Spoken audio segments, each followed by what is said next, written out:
Hi செல்லுகுட்டீஸ், இன்னைக்கு இந்த force marriage ட்ராமாவுடைய next part தான் பார்க்க போகிறோம். ப்ரீவியஸ் பார்ட்லாம் யாராவது பார்க்கலன்னா மறக்காம டிஸ்கிரிப்ஷனில் லிங்க் இருக்குது, செக் பண்ணி பாருங்க. இந்த எபிசோட் ஸ்டார்டிங்லேயே ஹீரோயின் வந்து பார்த்தீங்கன்னா நம்ம ஹீரோ கிட்ட கேட்குறாங்க. அதாவது ஹீரோயினை ப்ரப்போஸ் பண்ணாலே ஒரு டாக்டர். ஸோ அந்த டாக்டரை பற்றி நம்ம ஹீரோயின் கேட்குறாங்க. ஹீரோ என்ன சொல்கிறான், என் ஃப்ரெண்டு கிட்ட சொல்லியிருக்கேன், அவன் வந்துட்டு ஒரு அண்டர் கவர் ஏஜென்ட்டு. ஸோ அவன் வந்துட்டு அந்த டாக்டரை பற்றி இப்போ வந்துட்டு விசாரிச்சு சொல்லுவான்னு சொல்லிக்கிட்டே இருக்கல. ஹீரோடைய அம்மா ஹீரோக்கு கால் பண்ணி உன்னை தேடி யாரோ ஒருத்தவங்க டாக்டர்னு வந்திருக்காங்கப்பான்னு சொல்ல ஹீரோக்கு ஷாக் ஆகுது. யாரா அதுன்னு பார்த்தா நம்ம ஹீரோயினை ப்ரப்போஸ் பண்ண அதே டாக்டர் தான். ஏன்னா ஹீரோடைய கசின் சிஸ்டர் அந்த ஹாஸ்பிட்டல்ல இருக்கான்றது தெரிஞ்சுக்கிட்டு அவளை பத்தி விசாரிச்சு நம்ம ஹீரோ கிட்ட என்ன சொல்லிட்டு இருக்கான், நீ ஹீரோயினை கூப்பிட்டுட்டு சீக்கிரமா வர, இல்லைன்னா உங்க அம்மாவோட உயிருக்கே ஆபத்துனா ஹீரோயின் கிட்ட பேசணும்னு சொல்ல ஹீரோக்கு டக்குன்னு கோவம் வந்துட்டு ஹீரோயின் போயிட்டு அந்த டாக்டர் என்னமோ நல்லவங்க இல்லவன்னு சொன்னா எங்க அம்மாவை அவன் பணைய கைதியை வச்சுக்கிட்டு என்னையே மிரட்டிட்டு இருக்கான், உன்னை கூட்டு வர சொல்லி அப்படின்னு சொல்ல ஹீரோயின் பேசாம நானும் வரேன், ஏன்னா அவன் வந்துட்டு கண்டிப்பா தீவிரவாதி கும்பல் சேர்ந்தவன் கிடையாது, நான் வந்து அவங்க கிட்ட பேசுறேன்னு சொல்ல ஹீரோ ஃபர்ஸ்ட் முடியாதுன்னா ஆனா வேற வழியே இல்லாம நம்ம ஹீரோ வந்துட்டு அவங்க வீட்டுக்கு கூட்டிட்டு போயிட்டு இருக்கான். ஆனா ஹீரோவா வந்து பாத்தீங்கன்னா கூடவே அவனோட 2 ஃப்ரெண்ட்ஸையும் கூட்டு வந்திருக்கான். வெளியே காவலுக்கு நிக்க வச்சிட்டு இருக்கான், ஏதாவது ஆபத்துனா யூஸ் பண்றதுக்காக. இப்போ நம்ம ஹீரோயினை கூப்பிட்டுக்கிட்டு ஹீரோ வர அந்த டாக்டர் நம்ம ஹீரோயின் கிட்ட தனியா பேசணும்னு சொல்ல ஹீரோ விட மாட்டேன்றான். ஹீரோ கேட்கறான், நீ அந்த தீவிரவாதிகள் கும்பல் சேர்ந்தவன் தானடா, ஒழுங்கா சொல்லு, உன்னுடைய பேர் லிஸ்ட்லயும் கிடையாது, அவனுங்க உன்னை கடத்திட்டும் போல, ஒழுங்கா சொல்லுன்னு சொல்ல. ஆனா வந்து பாத்தீங்கன்னா அந்த ஆள் நம்ம ஹீரோ அது ஹீரோயின் பக்கத்துலேயே வர ஹீரோ கடுப்பாய் கண்ணை எடுத்துறான். இதை பார்த்துட்டு ஹீரோடைய வேலைக்காரங்க ஹீரோடைய அம்மா கிட்ட போய் சொல்ல அவங்க ஷாக் ஆகுறாங்க. என்ன 2 ஆம்பளை பிள்ளைங்களுக்கு நடுவில் சண்டையா, எல்லாம் அந்த பொண்ணுனால தான் நினைக்கிறேன், அந்த ஒரு வேளை அந்த டாக்டர் பையன் வந்துட்டு ஹீரோயினுடைய ஃபர்ஸ்ட் ஹஸ்பண்ட் போல இருக்கு அப்படின்னு சொல்லிட்டு அவங்க தப்பா நினைச்சுக்க. இங்க இந்த டாக்டர் நான் ஹீரோயின் கிட்ட தனியா பேசணும்னு சொல்லிட்டு இருக்க. ஹீரோ எதுவாக இருந்தாலும் என் முன்னாடியே பேசுடா அப்படின்னு சொல்லிட்டு இருக்க. இப்பதான் ஒரு விஷயத்த சொல்றான், ஆக்சுவலி என்ன வந்துட்டு நான் வந்துட்டு டெரரிஸ்ட் கும்பல்லாம் சார்ந்தவன் கிடையாது, என்ன வந்துட்டு ஒரு மாஃபியா கும்பல் வந்துட்டு பின்னாடி வந்துட்டு ஃபாலோ பண்ணிட்டு இருக்காங்கன்னு சொல்ல ஹீரோ இதை நம்ப மாட்டேன்றா. இதுக்கு நடுவில் நம்ம ஹீரோடைய அம்மா வேற நடுவில் வந்துகிட்டு, டேய் அந்த பொண்ணு அவளுடைய ஃபர்ஸ்ட் ஹஸ்பண்ட் கிட்ட விடுறா, நீ ஏன்டா உன்னை நான் இப்படியாடா வளர்த்தேன், அந்த பொண்ணு மேல லவ் இருக்கனால அவன் ஃபர்ஸ்ட் ஹஸ்பண்ட் உயிரோடு இருக்கக்குள்ளே அந்த பொண்ணை நீ வீட்டுக்கு கூட்டு வந்துட்டியான்னு சொல்லிட்டு இவங்க நடுவில் புது காமெடி பண்ணிட்டு இருக்காங்க. ஹீரோ அம்மா கன் எடுத்துக்கிட்டு உள்ள போங்கம்மான்னு சொல்ல, நீ சின்ன கண்ணு வச்சிருந்தா நான் பெரிய கண்ணு வச்சிருப்பேன், ஒழுங்கா அந்த பொண்ணை விடுற, அவன் புருஷன் கூட்டு போட்டுன்னு சொல்லிட்டு அவங்க நடுவில் காமெடி பண்ணிக்கிட்டு நம்ம ஹீரோடைய கையை பிடிச்சிக்கிறாங்க. இதுல அந்த டாக்டர் என்ன பண்ணா, ஹீரோயினுடைய கையை பிடிச்சிக்கிட்டு கூட்டிட்டு வந்தேன், உங்ககிட்ட நான் தனியா பேசணும், ரொம்ப முக்கியமான விஷயம், நம்ம கண்டுபிடிச்சோம் இல்லையா நிறைய ஃபார்முலா, ஸோ அந்த ஃபார்முலால எனக்கு ஒரு விஷயம் தெரிஞ்சிருக்குன்னு சொல்ல அதுக்குள்ளே வந்துட்டு அந்த டாக்டரை ஃபாலோ பண்ண அந்த மாஃபியா கும்பல் சேர்ந்தவங்களாம் வந்துடுறாங்க. அவ்வளவுதான், அந்த டாக்டர் நம்ம ஹீரோயினை கூட்டிட்டு அங்கிருந்து கிளம்பிட்டான். நம்ம ஹீரோயினுக்கான நம்பிக்கை இருக்கு, அவன் டெரரிஸ்ட் கும்பல் சார்ந்தவன் கிடையாதுன்னு. இப்போ ஹீரோயினுக்கு கால் பண்ணி எங்க இருக்கன்னு கேட்க நம்ம ஹீரோயின் வேற வந்துட்டு போனை கட் பண்ணி விட்டுறாங்க. இப்போ இவன் என்ன பண்ணா, நம்ம ஹீரோயின் கிட்ட என்ன இந்த மாதிரி வந்துட்டு உனக்கு ஒரு விஷயம் தெரியுமா, நம்ம வந்துட்டு ஃபார்முலாவெல்லாம் நிறைய கண்டுபிடிச்சோம் இல்லையா, மருந்து ஃபார்முலா, அந்த ஃபார்முலாவில் கொஞ்சம் வந்துட்டு மாடிஃபிகேஷன்லாம் பண்ணா அதில் வந்துட்டு ஒரு நியூக்ளியர் வெப்பனே தயாரிக்கலாம்னு சொல்ல அப்படியே அங்கே சீன் கட் பண்ணி ஹீரோனுடைய ஃப்ரெண்டு கூப்பிட்றான். ஸோ அப்படின்னு சொல்லிட்டு நம்ம ஹீரோ ஃப்ரெண்டு கிட்ட போவ ஹீரோடைய ஃப்ரெண்டு என்ன சொல்றான், ஆக்சுவலி வந்துட்டு அந்த டாக்டர் வந்துட்டு டெரரிஸ்ட் கும்பல் சேர்ந்தவன் கிடையாதுடா, அந்த டாக்டர் வந்துட்டு ஒரு மாஃபியா கும்பல் துரத்திட்டு இருக்காங்க அப்படின்னு சொல்ல ஹீரோக்கு இப்பதான் புரியுது, ஒருவேளை அவன் சொன்னது உண்மையா இருக்குமோ அப்படின்னு நம்ம ஹீரோ யோசிச்சுட்டு இருக்க. இங்க நம்ம ஹீரோயின், ஆமா எனக்குமே அது தெரியும், நானுமே வந்துட்டு அந்த ஃபார்முலாஸ் எல்லாம் பார்த்துட்டு ரொம்ப ஷாக் ஆன, நம்ம மருந்து தயாரிச்சுட்டு இருக்கோம், ஆனா அதை வந்துட்டு இந்த டெரரிஸ்டுங்க எடுக்கிறதுக்காக தான் அந்த ஃபார்முலாவை இது பண்ணிட்டு இருக்காங்க போல இருக்கு, தேடிட்டு இருக்காங்க, அதுக்காக தான் என்னோட அப்பாவை கூட அவங்க கடத்தி வச்சுட்டாங்க அப்படின்னு சொல்ல ஹீரோயினும் ஸோ அந்த டாக்டரும் பேசிட்டு இருக்காங்க. இப்போ அந்த டாக்டர் வந்துட்டு இந்த விஷயம் வந்துட்டு யாருக்குமே தெரிய வேணாம், ஏன்னா வந்துட்டு இந்த விஷயம் வெளியே தெரிஞ்சிச்சுன்னா நம்மளுடைய நாட்டுடைய ஆர்மியே வந்துட்டு உன்னை வந்துட்டு காப்பாற்ற மாட்டாங்க, ஏன்னா அவங்களே வந்துட்டு அந்த ஃபார்முலாவை தேடி தான் இருந்திருப்பாங்கன்னு சொல்ல இந்த டைம்ல அந்த மாஃபியா கும்பல்லாம் வந்துடுறாங்க. ஸோ அந்த டாக்டருக்கும் அதுக்கப்புறமா அந்த மாஃபியா கும்பலுக்கும் சண்டை வந்துட்டு இருக்கா. கரெக்டாக நம்ம ஹீரோ நடுவில் வந்துடுறான். நல்ல வேலை நம்ம ஹீரோயினை ஷூட் பண்ண நேரம் கரெக்டாக ஆனால் ஹீரோ வந்துடுறான். இப்போ ஹீரோ வந்து, ஹே உனக்கு ஒன்றும் ஆகல, எதுக்காக நீ அவன் கூட தப்பிச்சு போனேன், ஃபர்ஸ்ட் இந்த அந்த கையில் இந்த கன்னை வச்சுக்கோ, உனக்கு ஏதாவது ப்ராப்ளம்னா மட்டும் யாரை பார்க்குறியோ அவங்க சுட்டு தள்ளு, ஆனால் எங்கள் ஆளுங்களை மட்டும் சுட்டுதாடமா அப்படின்னு சொல்ல ஹீரோ ஒருத்தவன் ஷூட் பண்ண வரான். ஆனால் கரெக்டாக நம்ம ஹீரோயின் அவனை ஷூட் பண்ணி காப்பாற்றிடுறாங்க. அந்த டாக்டர் அங்கேருந்து தப்பிச்சு போயிடுறான், ஏன்னா அவன் பின்னாடி அந்த மாஃபியா கும்பல்லாம் சேர்ந்துட்டு இருக்காங்க இல்லையா. ஸோ இப்போ வந்து நம்ம ஹீரோயின் கிட்ட நின்றுட்டு இருக்காங்க. ஸோ இப்போ வந்து பார்த்தீங்கன்னா அப்படியே கட் பண்ணி அந்த டெரரிஸ்ட் கும்பலில் தான் காமிக்கிறாங்க. ஹீரோயினுடைய அப்பாவுக்கு உடம்பு சரியில்லை போல இருக்கு, அவர்கிட்டயும் அந்த ஃபார்முலா போயிட்டு டார்ச்சர் பண்ணிட்டு இருக்கானுங்க அந்த டெரரிஸ்ட்காரனுங்க.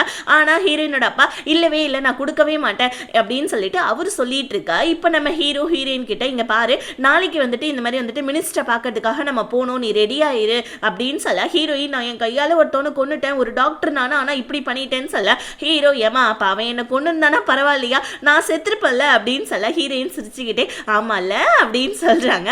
மறுபடியும் அங்க சீன் கட் பண்ணி அப்படியே ஹீரோயினோட அப்பா கிட்ட காமிக்கிறாங்க. ஹீரோயினுடைய அப்பாவும் கூட ஒரு டாக்டரையும் கடத்தி கூட்டு வந்திருப்பாங்க இல்லையா. ஸோ அந்த டாக்டரை அந்த டெரரிஸ்ட் ஆளுங்களாம் வந்துட்டு சம்மடி அடிச்சு ஒழுங்கா அந்த ஃபார்முலாவை எங்ககிட்ட கொடுத்துரு, அப்படி இல்லைன்னா இந்த டாக்டரை நாங்கள் கொண்டுடுவோம்னு சொல்ல சொல்ல ஹீரோயினோட அப்பா அந்த டாக்டரை நீங்க கொன்னாலும் பரவாயில்ல, பட் நான் கொடுக்க மாட்டேன் அப்படின்னு சொல்லிட்டு அவரு வந்துட்டு வலுக்கட்டாயமா இருக்காரு. ஏன்னா அந்த ஃபார்முலாவை வச்சு ஒரு பவர்ஃபுல்லான வெப்பனையே தயாரிச்சு மொத்த தாய்லாந்து சிட்டியவே அழிச்சிடலாம் இருக்கு. அந்த மாதிரி ஒரு ஃபார்முலா, அது ஒரு மருந்து தான், பட் கொஞ்சம் மாடிஃபிகேஷன் பண்ணா அந்த மாதிரி வந்துட்டு ஒரு நியூக்ளியர் வெப்பனையே தயாரிக்கலாம் போல இருக்கு. அதனால தான் டெரரிஸ்ட்டுங்கெல்லாம் அந்த ஃபார்முலா பின்னாடி, ஹீரோயின் பின்னாடி, ஹீரோயினோட அப்பா பின்னாடி சுத்திட்டு இருக்காங்க.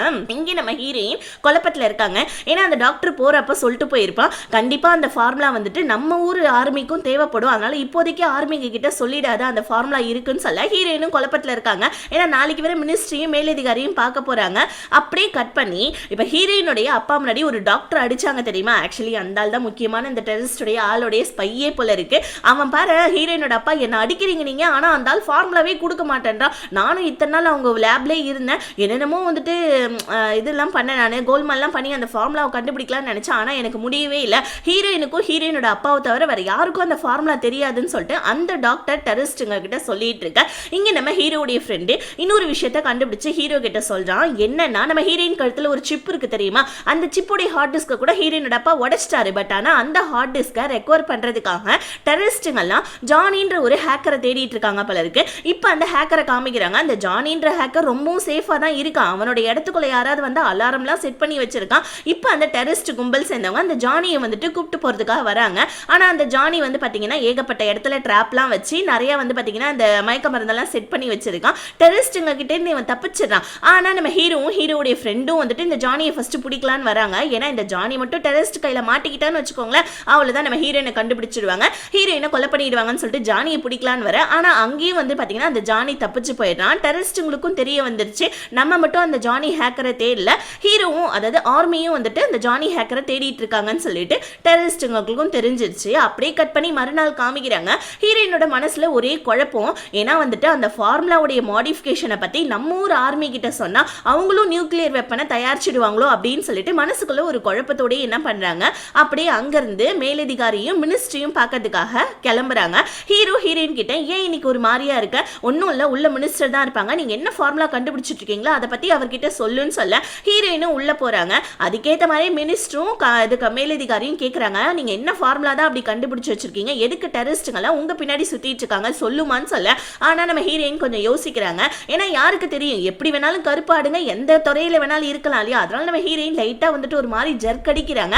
ஆனா இந்த நேரத்தில் தான் அந்த மினிஸ்டர் ஒரு குண்டை தூக்கி போடுறான். நீ இந்த மாதிரி வந்துட்டு ஆக்சுவலி நீங்க தயாரிச்ச அந்த ஃபார்முலாவை வச்சு கொஞ்சம் மாடிஃபிகேஷன் பண்ணா நியூக்ளியர் வெப்பன் தயாரிக்கலான்றது எங்களுக்கும் தெரியுமான்னு சொல்ல இப்பதான் ஒரு விஷயம் தெரிய வருது.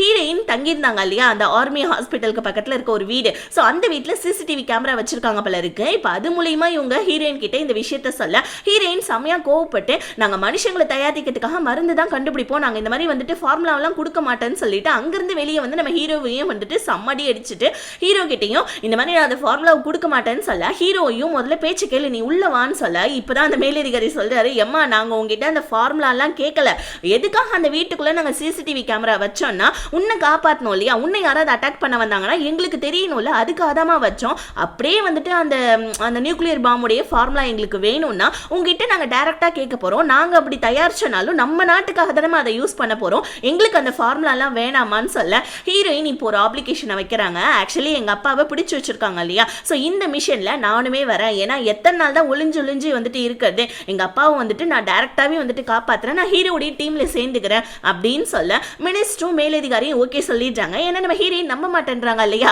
அதனால வந்துட்டு நம்ம மேலதிகாரி ஹீரோவை கூப்பிட்டு ஹீரோயினுக்கு ட்ரைனிங் கொடு, ஹீரோயினை ஒரு நல்ல ஆர்மி சோல்ஜரா மாத்து, ஸோ ஹீரோயினையும் உன்னுடைய மிஷன்ல சேர்த்துக்கோன்னு சொல்ல. ஆனா ஹீரோக்கு கஷ்டமா இருக்கு, ஏன்னா ஆல்ரெடி நம்ம ஹீரோ அவனோட ஃபியான்சியை இறந்துட்டான், இதே டெரரிஸ்ட் கும்பல் சார்ந்தவங்க தான் ஹீரோவுடைய ஃபினான்சிய பணைய கைதியை வச்சு அவங்கள கொலை பண்ணிட்டாங்க. இப்ப ஹீரோயினுக்கும் அதே நிலைமை வந்துருமோன்னு சொல்லிட்டு ஹீரோயின் கிட்ட பேசி பார்க்கறான். ஆனா நம்ம ஹீரோயினா இல்லவே இல்லை, அவங்க கடத்தி வச்சுக்கிறது என்னுடைய அப்பா, ஸோ என்னோட அப்பாவை நானும் தான் காப்பாற்றுவேன், நானும் தான் உன்னுடைய டீம்ல இருப்பேன், நீ என்னத்த வேணான்னு சொல்றது, மினிஸ்ட்ரே ஓகேன்னு சொல்லிட்டாருல்லன்னு சொல்லிட்டு ஹீரோயின் ஹீரோ கிட்ட சொல்ல அதுக்கு மேல ஓ இஷ்டம், ஆர்மி ஆஃபீஸர்னா என்ன சும்மாவா, உனக்கு ஏகப்பட்ட வந்துட்டு டாஸ்க் எல்லாம் நான் கொடுப்பேன், அதெல்லாம் நீ பண்ணி முடிக்கணும்னு சொல்ல ஹீரோயின் என்ன சொல்றாங்க, ஹே நான் யாரு தெரியுமா, நான் சிங்க பெண் நானு, ஸோ நான் ஒரு வீர பெண்மணி, கண்டிப்பா என்னால முடியும்னு சொல்லிட்டு நம்ம ஹீரோயின் சொல்ல இத்தோட இந்த பார்ட் முடியுது. நெக்ஸ்ட் பார்ட்ல என்ன நடக்குதுன்றது நம்ம அடுத்த வீடியோல பார்க்கலாம். இந்த வீடியோ பிடிச்சிருந்துச்சுன்னா மறக்காம வீடியோக்கு ஒரு லைக் பண்ணிட்டு சேனலை சப்ஸ்கிரைப் பண்ணிக்கோங்க. Ta-ta bye bye, see you.